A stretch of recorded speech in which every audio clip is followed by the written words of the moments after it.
समादरणीय धार्मिक सज्जन वृंद,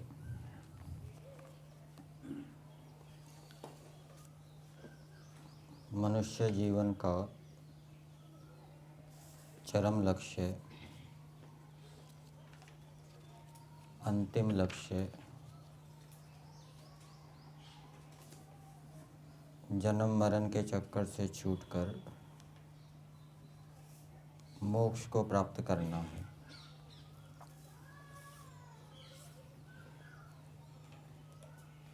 और सांख्य दर्शन के अंदर बताया गया है कि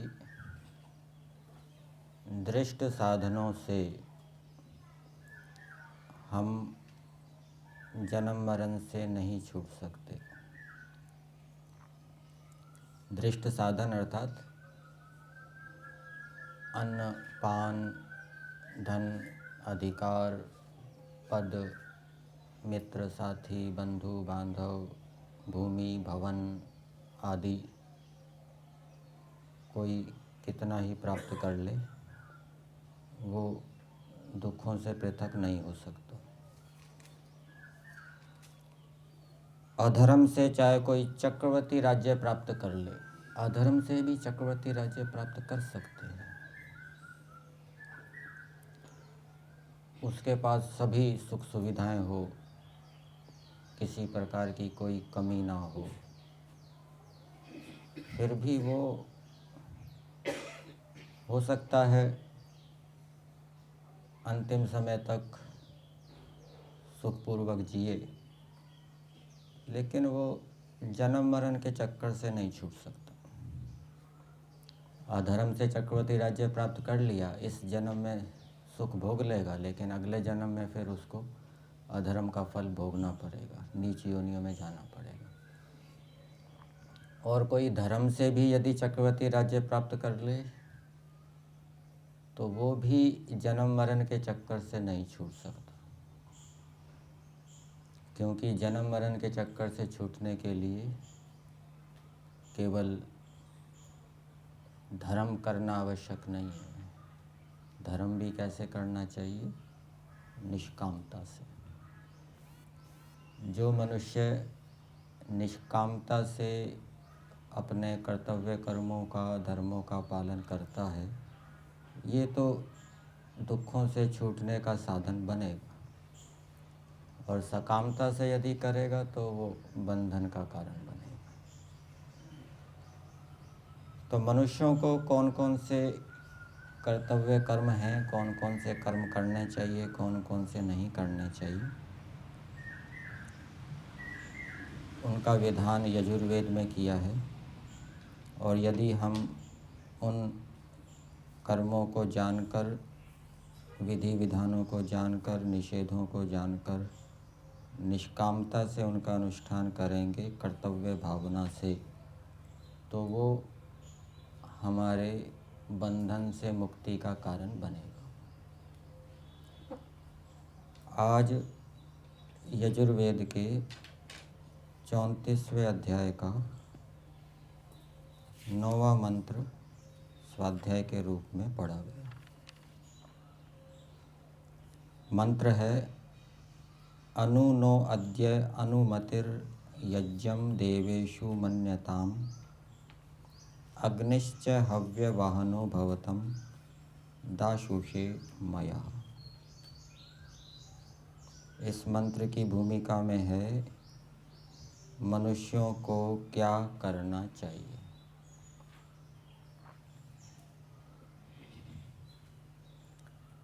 ईश्वर जो स्वयं करते हैं उसी को करने का उपदेश वेदों के माध्यम से करते हैं। ईश्वर भी विधि निषेध करते हैं, अच्छे कार्यों की प्रेरणा देते हैं, बुरे कार्यों से हटने की प्रेरणा देते हैं। ऐसे ही परमेश्वर ने सभी मनुष्यों को ये उपदेश दिया है। केवल सन्यासी ही नहीं, वानप्रस्थी भी, गृहस्थी भी और ब्रह्मचारी भी, सभी को अच्छे कार्यों की प्रेरणा दूसरों को देनी चाहिए और दूसरों को बुरे कार्यों से हटाना चाहिए।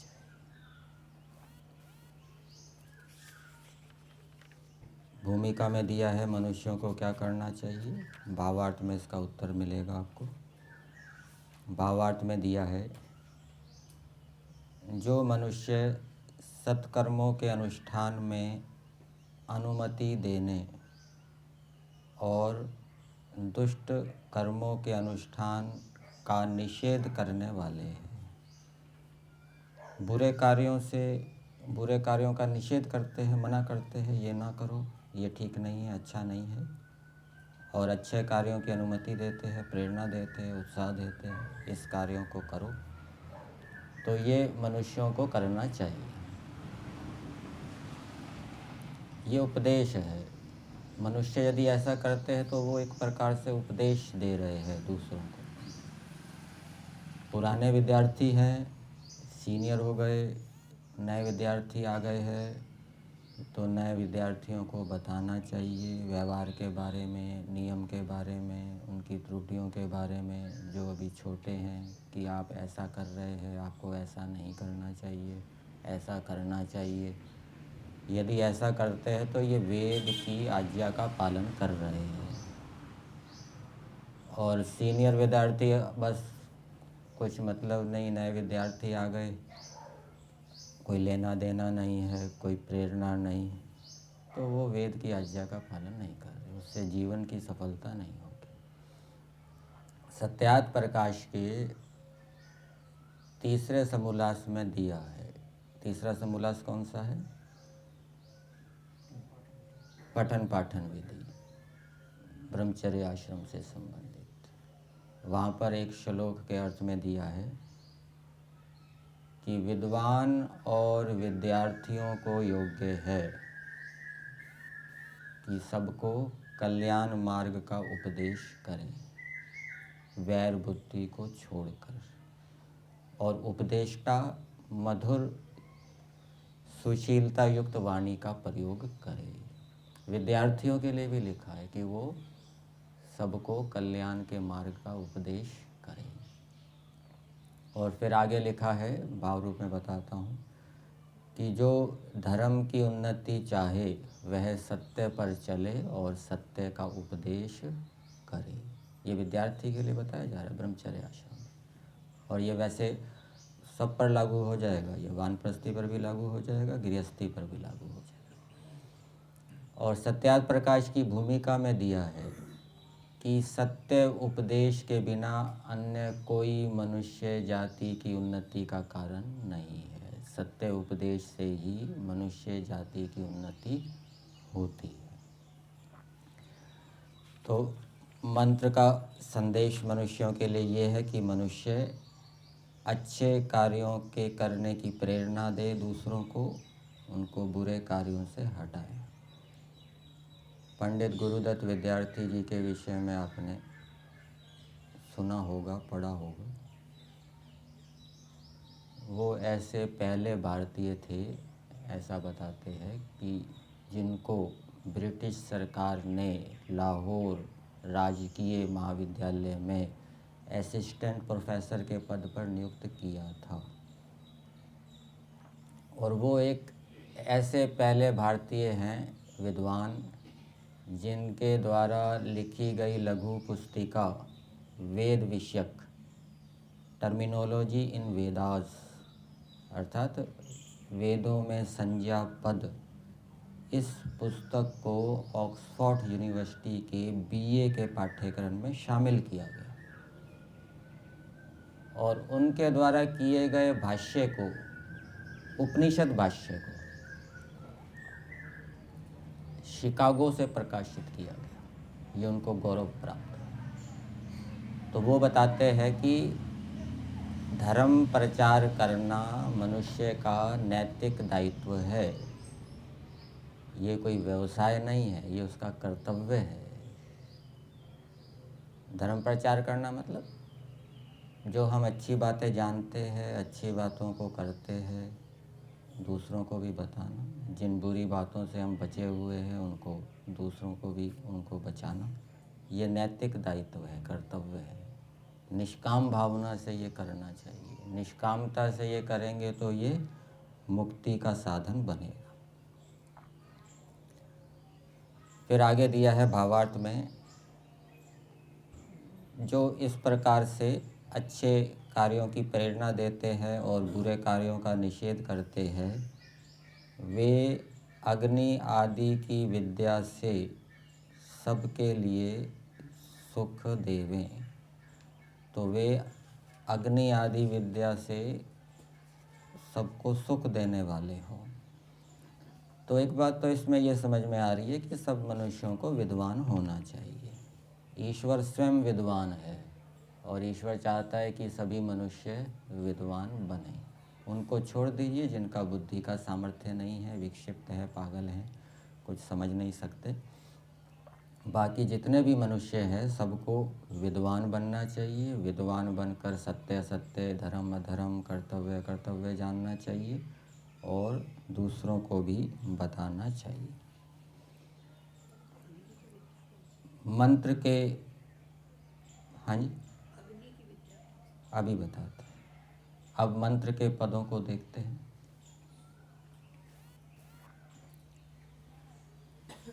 मंत्र का देवता है अनुमति। अनुमति नाम परमेश्वर का भी है। अनुमति परमेश्वर क्यों कहते हैं, क्या बताया था? विद्या पढ़ने के बाद जिसका ज्ञान होता है, इसलिए परमेश्वर को अनुमति कहते हैं। अथवा दूसरे रूप में इसका निर्वचन करें, ईश्वर अच्छे कार्यों को करने की अनुमति देता है, इसलिए परमेश्वर का नाम क्या है? अनुमति। ऐसे ही जो विद्वान अच्छे कार्यों को करने की अनुमति देता है, प्रेरणा देता है, वो विद्वान भी क्या हो जाएगा? अनुमति। इसलिए मंत्र के पदों में दिया है अनु नो अद्य अनुमतिर यज्ञम देवेषु मन्यताम। इसके पदार्थ में दिया है जो अनुमति, अनुमति का अर्थ दिया है अनुकूल विज्ञान वाला जन।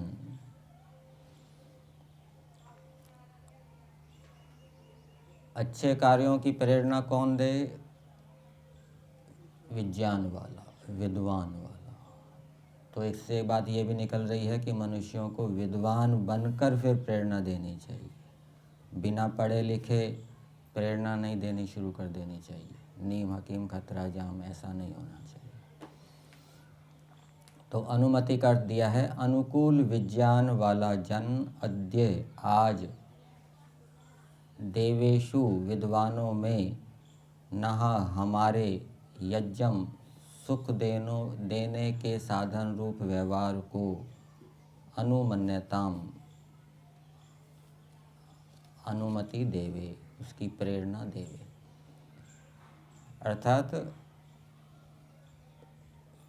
विद्वान के विषय में प्रार्थना की जा रही है कि जो विद्वान अनुकूल विज्ञान वाला है, अनुकूल बुद्धि वाला है, अर्थात जो हमारे विषय में हित अहित, लाभ हानि को ठीक ठीक जानता है, समझता है कि इसको ये इसको ये प्रेरणा देने से इसको लाभ होगा, इसको इस कार्य से हटाने से इसको लाभ होगा, जो सबकी स्थिति को अच्छी प्रकार से जानता है। तो ऐसे विद्वान से प्रार्थना की गई है कि वो विद्वानों में हमें यज्ञम का अर्थ दिया है सुख देने के साधन रूप व्यवहार, ऐसा व्यवहार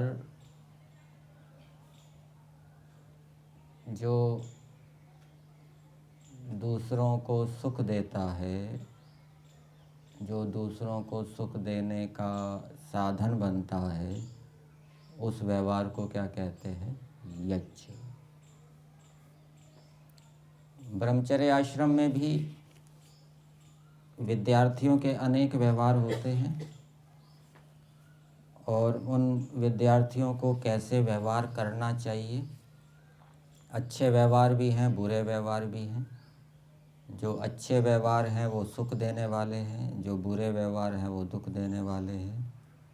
तो अच्छे जो सुख देने वाले व्यवहार हैं वो यज्ञ कहलाते हैं। यहाँ पर व्यवहार भानु ग्रंथ के अंदर आचार्य के साथ विद्यार्थी कैसा कैसा वर्तमान करे, अर्थात व्यवहार करे और कैसा कैसा ना करे,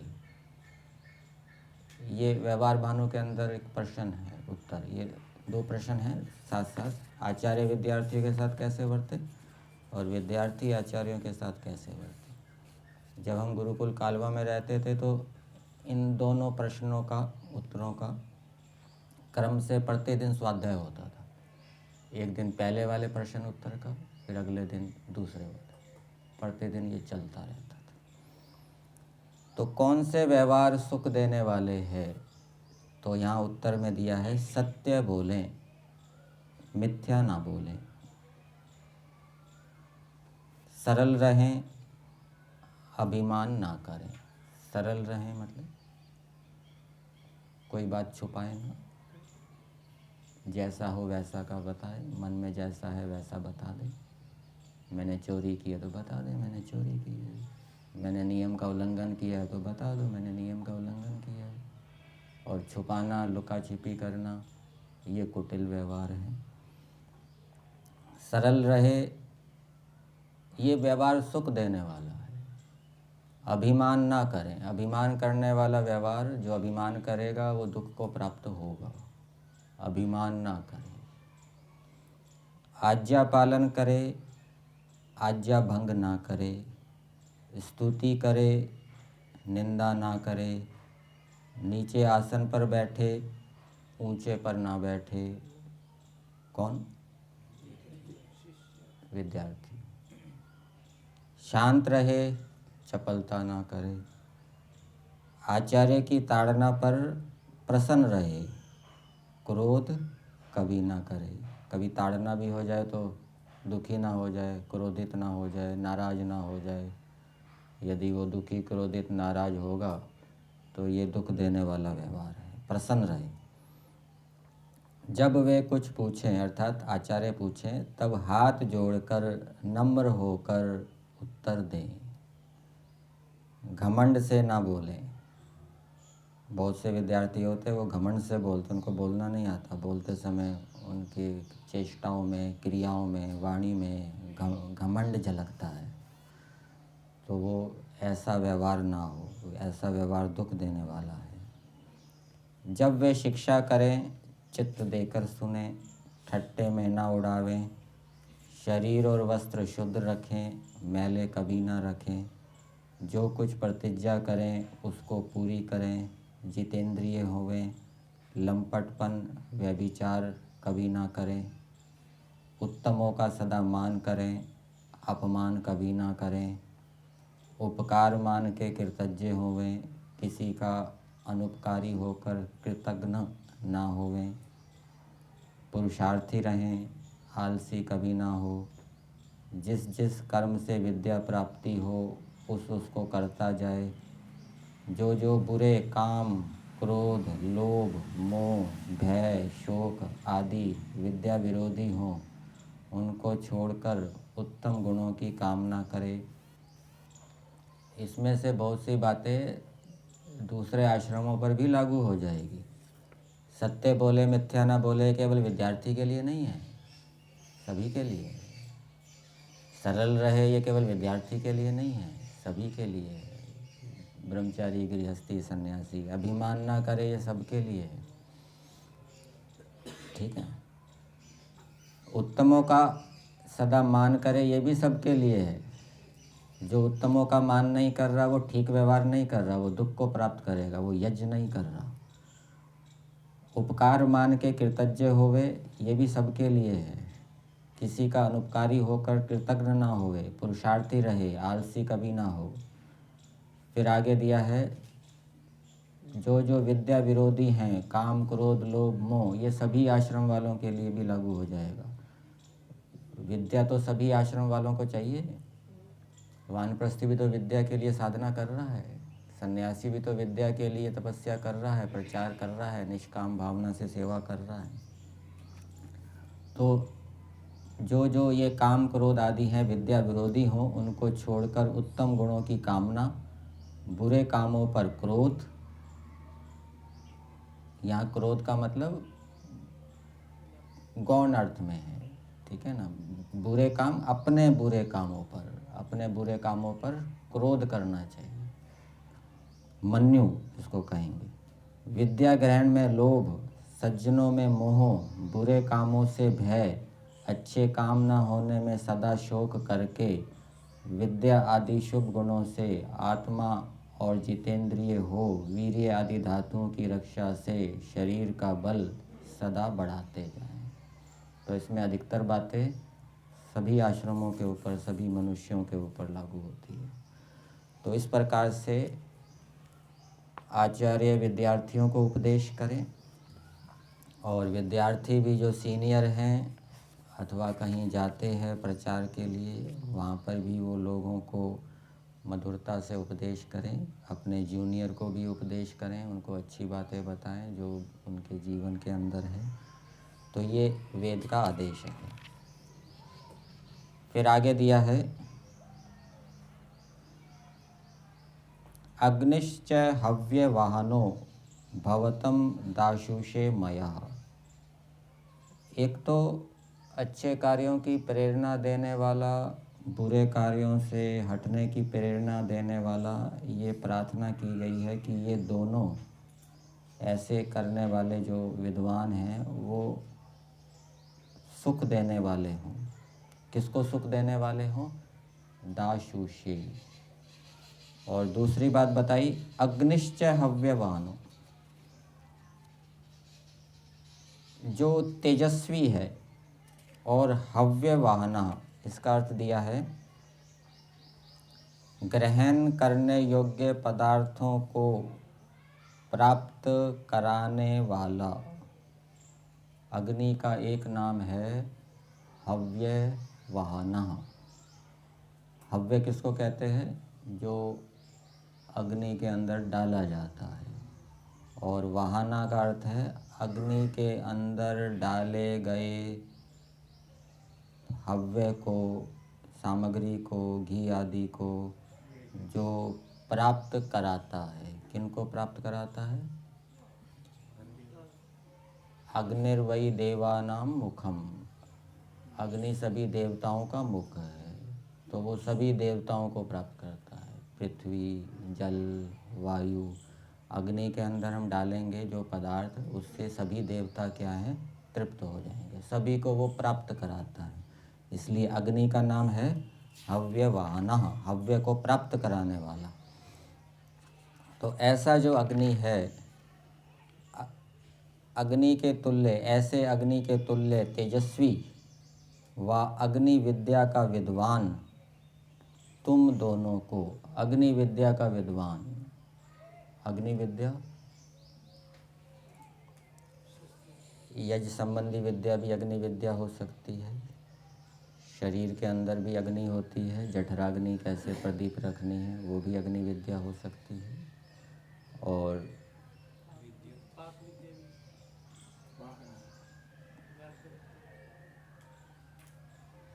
अग्नि विद्या जिससे अग्नि उत्पन्न करते हैं, विद्युत भी अग्नि का रूप है, विद्युत कैसे उत्पन्न करते हैं आदि, ठीक है ना। तो अग्नि विद्या का विद्वान तुम दोनों को, तुम दोनों, उन दोनों से प्रार्थना की गई है। किन दोनों से? एक तो जो अग्नि विद्या का विद्वान है उससे, और दूसरा जो विधि निषेध को ठीक ठीक जानता है, उनकी प्रेरणाएं देता है, तो ये दोनों दाशुषे दानशील मनुष्य के लिए सुखकारी होवे। परमेश्वर भी दाशुषे के लिए सुखकारी होता है। जो दाश्री नहीं है उसके लिए सुखदायी नहीं होता। वेद में एक मंत्र आता है, कौन सा? यदंग दाशुषे त्वमग्ने भद्रम करिष्यसि। जो अपने आत्मा आदि पदार्थों को ईश्वर के समर्पित करता है, ईश्वर उसका भद्र करता है, ईश्वर उसका कल्याण करता है, ईश्वर उसको सुख देता है। तो जैसे ईश्वर स्वयं ऐसे करता है, वैसे ही ईश्वर मनुष्यों को भी उपदेश दे रहे हैं कि हे मनुष्यों, जो अच्छे कार्यों के प्रति समर्पित हैं, ठीक है ना, समर्पण भाव से अच्छे कार्यों को करते हैं, उनको तुम सुख दो। जो अच्छे कार्यों के प्रति समर्पित नहीं हैं, अर्थात अच्छे कार्य नहीं करते, उनको सुख ना दो, उनको क्या करो? दंड दो। जो अच्छे कार्य कर रहे हैं उनको सम्मानित करो। और यही बात निरुक्त के अंदर बताई गई है। अग्नि विद्या का विद्वान भी अग्नि विद्या किसको देगा? जो दाशुषे होगा, और वो उस विद्या को प्राप्त करके सुखी होगा। तो जो विद्वान के प्रति समर्पित नहीं है, श्रद्धा से युक्त नहीं है, और भी जो दोषों से युक्त है, उसको विद्या नहीं देनी चाहिए। निरुक्त के अंदर दिया है श्लोक, विद्या ब्राह्मण के पास गई और बोली, विद्या ह वै ब्राह्मणम अजगाम गोपाय माम, मेरी रक्षा करो। शिवधिष्ठे अहम अस्मि, मैं तुम्हारी संपत्ति हूँ। और आगे क्या कहा? असूयकाय अनृजवे अयताय न मा ब्रूया। जो असूय है, निंदा करने वाला है, निंदक है, निंदक, उसको विद्या ना दो। जो कुटिल है, सरल नहीं है, उसको विद्या ना दो। और जो अयत है, संयमी नहीं है, उसको विद्या ना दो। ठीक है ना? तो जो दाशुष है, ठीक है ना, उसको विद्या देनी चाहिए। मतलब कि जो ईश्वर की आज्ञाओं के प्रति समर्पित है, निंदक नहीं है, सरल है, संयमी है, जितेंद्रिय है, उसको विद्या देनी चाहिए। और उसके लिए मेरा उपदेश करो, वीर्यवती या तथा श्याम, जिससे कि मैं बलवती हूँ। तो ऐसे मनुष्यों को यदि विद्या दी जाएगी तो उससे विद्या क्या है? संसार के अंदर बढ़ेगी। तेजस्विना व दीतमस्तु, हमारा पढ़ा पढ़ाया संसार के अंदर प्रकाश को प्राप्त हो। प्रकाश को प्राप्त कब होगा? जब समर्पित, संयमी, सरल, निंदा न करने वाले योग्य मनुष्यों को विद्या दी जाएगी। फिर आगे एक श्लोक और दिया है निरुक्त के अंदर, यमेव विद्या शुचिम अप्रमतम मेधाविनम ब्रह्मचर्ये उपपन्नम यस्ते न ध्रुयेत कतमच्चन आह तस्मै माँ ब्रूया निधि पाए ब्रह्मन। जो तुम्हारे से किसी प्रकार से द्रोह ना करे, जो गुरु से द्रोह ना करे, उसको विद्या दे। जो गुरु से द्रोह करता है उसको विद्या नहीं देनी चाहिए। और जो ब्रह्मचर्य उपपन्न है, ब्रह्मचर्य से युक्त है, जितेंद्रिय है, उसको विद्या देनी चाहिए। और जो मेधावी है, शुचिम, जो पवित्र है, पवित्र आचरण वाला है, उसको विद्या देनी चाहिए। अब कोई भिक्षा मांगने आ गया और उसका पात्र ही गंदा है, आप उसको भिक्षा देंगे? नहीं देंगे। साफ पात्र वाले को भिक्षा देंगे। इसी प्रकार से जो मलिन अंतःकरण वाला विद्यार्थी है, अपवित्र है, अपवित्र आचरण वाला है, उसको विद्या नहीं देनी चाहिए। यही बात वेद के मंत्र में, आज के वेद के मंत्र में बताई। फिर ये मुंडक उपनिषद में भी दिया है, क्रियावंतः श्रोत्रिया ब्रह्मनिष्ठः स्वयं जुवतः एकर्षिं श्रद्धयन्तः तेषाम एव एताम ब्रह्म विद्याम वदेत शिरोव्रतम। यहाँ ब्रह्म विद्या का वर्णन आया है कि जो क्रियावंतः, क्रिया वाले हैं, मतलब कि तुरंत सुनते ही उसको व्यवहार के अंदर लाते हैं, पुरुषार्थी हैं, श्रद्धालु हैं, और ब्रह्मनिष्ठा, जिनकी विद्वानों के प्रति निष्ठा है, ऐसे विद्यार्थियों को विद्या क्या है, देनी चाहिए। और यही बात गीता के अंदर भी एक श्लोक दिया है, वहाँ पर भी ये बात बताई गई है कि जो सेवा करने वाला नहीं है, तपस्वी नहीं है, भक्त नहीं है, ठीक है ना, तो ऐसे विद्यार्थी को विद्या नहीं देनी चाहिए। तो ये वेद के अंदर बताया, अग्निश्च हव्यवानो भवतम दाशुषे मयः, कि ये दोनों विद्वान, अग्नि विद्या वाले विद्वान और जो व्यवहार को जानने वाले विद्वान हैं, ऐसे जो विद्वान हैं वो दाशुषे, जो समर्पित व्यक्ति है, उसके लिए क्या है, सुखकारी होगा। अर्थात उनको वो विद्या दे, उनको विशेष रूप से प्रेरणा दे, उनकी उन्नति करें। तो मंत्र का संदेश मनुष्यों के लिए ये है कि जैसे परमेश्वर ठीक गलत को जानते हैं, ठीक की प्रेरणा देते हैं, गलत से हटने की प्रेरणा देते हैं, वैसे ही सभी मनुष्यों का ये कर्तव्य है, नैतिक दायित्व है, उनको इस कार्य को निष्कामता से करना चाहिए, दूसरों को भी अच्छे बुरे कार्यों का बोध कराना चाहिए, प्रेरणा देनी चाहिए। और विद्या किसको देनी चाहिए, जो पात्र है, योग्य पात्र है, उनको विद्या देनी चाहिए। और यदि अधिकारी व्यक्ति हैं तो दंड भी देना चाहिए जो ठीक कार्य नहीं करते। तो इस प्रकार करने से सब सुखों की प्राप्ति होती है और मनुष्य अपने लक्ष्य को सरलता से प्राप्त कर सकता है।